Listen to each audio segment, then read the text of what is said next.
Hello everyone, welcome to JM studies. ఈ వీడియోలో మనం 2025 జనవరి 4-5వ తేదీల కరెంట్ అఫైర్స్ డిస్కస్ చేద్దాం. వీడియో స్టార్ట్ చేసే ముందు అందరికీ ఒక రిక్వెస్ట్ అండి. ఇంకా ఎవరైనా మన ఛానల్ని సబ్స్క్రైబ్ చేయకపోతే దయచేసి అందరూ కూడా సబ్స్క్రైబ్ చేసుకోండి. అలాగే బెల్ ఐకాన్పై క్లిక్ చేయండి. ఓకే, ఫస్ట్ వన్ చూద్దాం. భారతదేశపు మొట్టమొదటి కోస్టలైన్ వాటర్స్ బర్డ్ సెన్సస్ ఎక్కడ నిర్వహించబడింది? Correct answer marine national park, Jamnagar. Gujarat ప్రభుత్వము మరియు bird conservation society of Gujarat జామ్నగర్లోని మెరైన్ నేషనల్ పార్క్ మరియు మెరైన్ అభయారణ్యంలో జనవరి 3 నుండి జనవరి 5, 2025 వరకు భారతదేశపు మొట్టమొదటి తీర ప్రాంత మరియు వాటర్ పక్షుల గణన నిర్వహించింది. గుజరాత్లోని జామ్నగర్ జిల్లాలో 50+ పక్షి జాతులు ఉన్నాయి. 3 రోజులు ఈ ఈవెంట్. 1వ రోజు నిపుణుల చర్చ, 2వ రోజు పక్షుల లెక్కింపు మరియు 3వ రోజు జ్ఞానాన్ని పంచుకోవడంతో ముగింపు వేడుక ఉంటుంది. ఈ గణనలో సముద్ర జాతీయ పార్క్ మరియు సముద్ర అభయారణ్యంలోని వాటర్ మరియు తీర ప్రాంత పక్షి జాతులపై దృష్టి సారిస్తారు. నెక్స్ట్ వన్ చూద్దాం. నేల కాలుష్యాన్ని ఎదుర్కోవడానికి మరియు వ్యవసాయాన్ని ప్రోత్సహించడానికి ఇటీవల ఏ సంస్థ బ్యాక్టీరియాని అభివృద్ధి చేసింది? Correct answer IIT Bombay. IIT Bombay పరిశోధకులు విషపూరిత కాలుష్య కారకాలను తినే మరియు అవసరమైన పోషకాలను ఉత్పత్తి చేసే బ్యాక్టీరియాని ఉపయోగించి నేల కాలుష్యాన్ని పరిష్కరించడానికి ఒక పరిష్కారాన్ని అభివృద్ధి చేశారు. ఈ బ్యాక్టీరియా హానికరమైన పదార్థాలను క్షీణింపజేస్తుంది, మొక్కల పెరుగుదల హార్మోన్లు పెంచుతుంది, హానికరమైన శిలీంధ్రాలను నిరోధిస్తుంది మరియు మొక్కలకు పోషక లభ్యతను మెరుగుపరుస్తుంది. ఈ ఆవిష్కరణ రసాయన పురుగు మందులపై ఆధారపడడాన్ని తగ్గిస్తుంది మరియు నేల ఆరోగ్యము మరియు సంతానోత్పత్తిని పెంచుతుంది. బ్యాక్టీరియా ప్రధానంగా సూడోమోనాస్ మరియు అసినటో బ్యాక్టీరియా జాతుల నుండి అత్యంత విషపూరిత వాతావరణం మరియు కలుషితమైన నేలల నుండి వేరు చేయబడింది. ఇవి సాధారణంగా పురుగు మందులు మరియు పారిశ్రామిక ఉప ఉత్పత్తులలో కనిపించే కార్బరిల్, నాఫ్థలిన్ మరియు టాయిలెట్స్ వంటి సుగంధ కాలుష్య కారకాలను సమర్థవంతంగా విచ్ఛిన్నం చేస్తాయి. పరిశోధన ఖరీదైన సాంప్రదాయ మట్టి నివారణ పద్ధతులకు పర్యావరణ అనుకూల ప్రత్యామ్నాయాన్ని అందిస్తుంది. నెక్స్ట్ వన్ చూద్దాం. బ్రెజిలియన్ వేల్వెట్ చీమల జాతి ప్రధానంగా ఏ ఆవాసంలో కనిపిస్తుంది? కరెక్ట్ ఆన్సర్ పొద ఎడారి. బ్రెజిలియన్ వేల్వెట్ చీమల మీద ఉన్న చీకటి గుర్తులు దాదాపు అన్నీ కనిపించే కాంతిని గ్రహిస్తాయి, 1% కంటే తక్కువ ప్రతిబింబిస్తాయి అని శాస్త్రవేత్తలు కనుగొన్నారు. వేల్వెట్ చీమలు పరాన్నజీవి కందిరీగల సమూహము. ప్రకాశవంతమైన రంగు మరియు శక్తివంతమైన స్టింగ్కు ప్రసిద్ధి చెందాయి. అవి రెక్కలు లేనివి, ప్రత్యేక నలుపు మరియు తెలుపు గుర్తులతో ఉంటాయి. ఇవి ప్రధానంగా బ్రెజిల్లోని కాటింగా పొద ఎడారులు కనిపిస్తాయి. వేల్వెట్ చీమలు అత్యంత మొబైల్ అతిథేయులను కనుగొనడానికి సుదూర ప్రాంతాలకు కవర్ చేస్తాయి మరియు తెల్లవారుజామున మరియు మధ్యాహ్నం చాలా చురుకుగా ఉంటాయి. అల్ట్రా బ్లాక్ పిగ్మెంటేషన్ కాంతిని గ్రహించడంలో సహాయపడుతుంది మరియు జంతు రాజ్యంలో వాటి ప్రత్యేక రూపాన్ని పెంచుతుంది. నెక్స్ట్ వన్ చూద్దాం. జెనెటిక్ ఇంజనీరింగ్ అప్రైజల్ కమిటీ ఏ మంత్రిత్వ శాఖ కింద పనిచేస్తుంది? కరెక్ట్ ఆన్సర్ పర్యావరణము, అటవీ మరియు వాతావరణ మార్పు మంత్రిత్వ శాఖ. కేంద్ర పర్యావరణ, అటవీ, వాతావరణ మార్పుల మంత్రిత్వ శాఖ జెనెటిక్ ఇంజనీరింగ్ అప్రైజల్ కమిటీకి నిపుణులు ఎంపిక చేసే నిబంధనలను సవరించింది.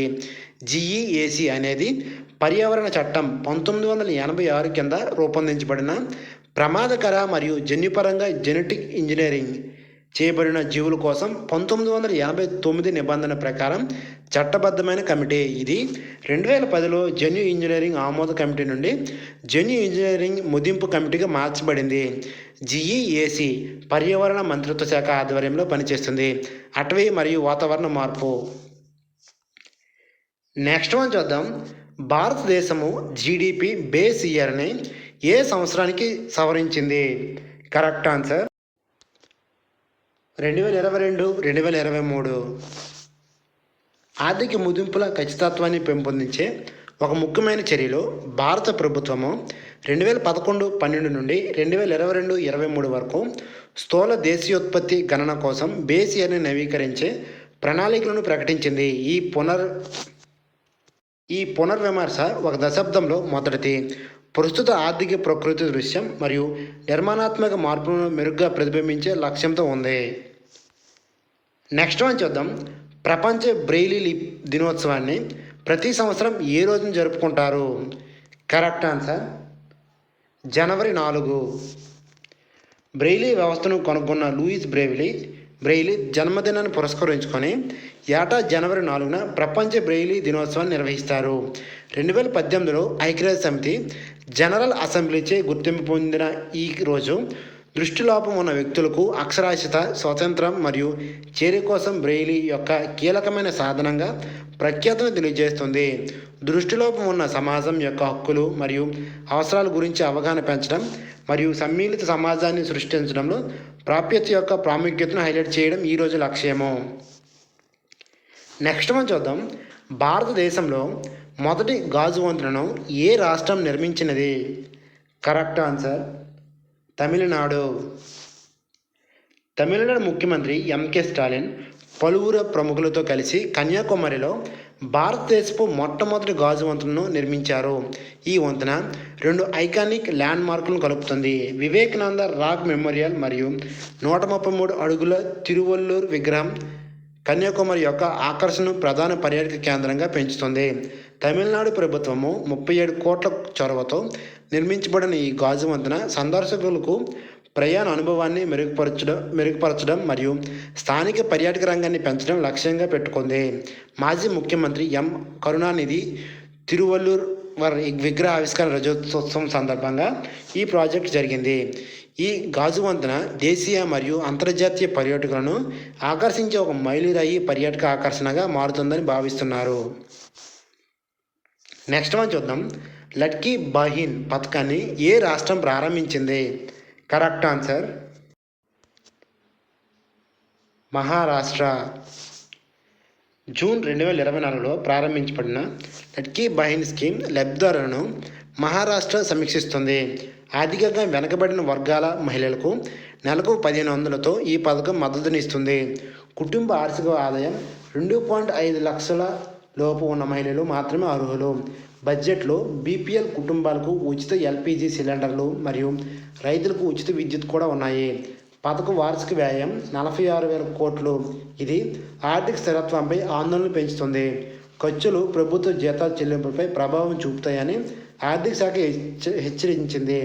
ఆర్థిక భారాన్ని తగ్గించుకోవడానికి లబ్ధిదారులను తగ్గించాలని ప్రభుత్వం లక్ష్యం పెట్టుకుంది. నెక్స్ట్ వన్ చూద్దాం. బ్యాండెడ్ రాయల్ సీతాకోక చిలుక ఇటీవల ఏ రాష్ట్రంలో కనిపించింది? Correct answer Assam. Correct answer Tripura Sepahijala వన్యప్రాణుల అభయారణ్యంలో మొదటిసారిగా బ్యాండెడ్ రాయల్ సీతాకోక చిలుకను రికార్డ్ చేసింది. ఇది ఈశాన్య భారతదేశంలోని అడవులతో సహా దక్షిణ మరియు ఆగ్నేసియాలో కనిపించే లైకెనిడ్ సీతాకోక చిలుక.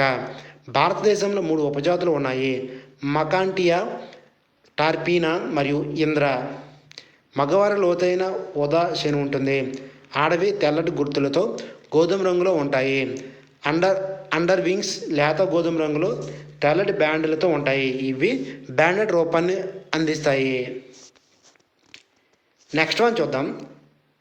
సరిస్కా టైగర్ రిజర్వ్ ఏ రాష్ట్రంలో ఉంది? Correct answer Rajasthan.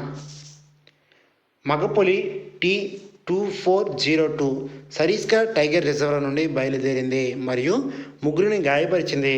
Sariska tiger reserve రాజస్థాన్లోని ఆరావళి కొండలలో 800 చదరపు కిలోమీటర్ల విస్తీర్ణంలో ఉంది.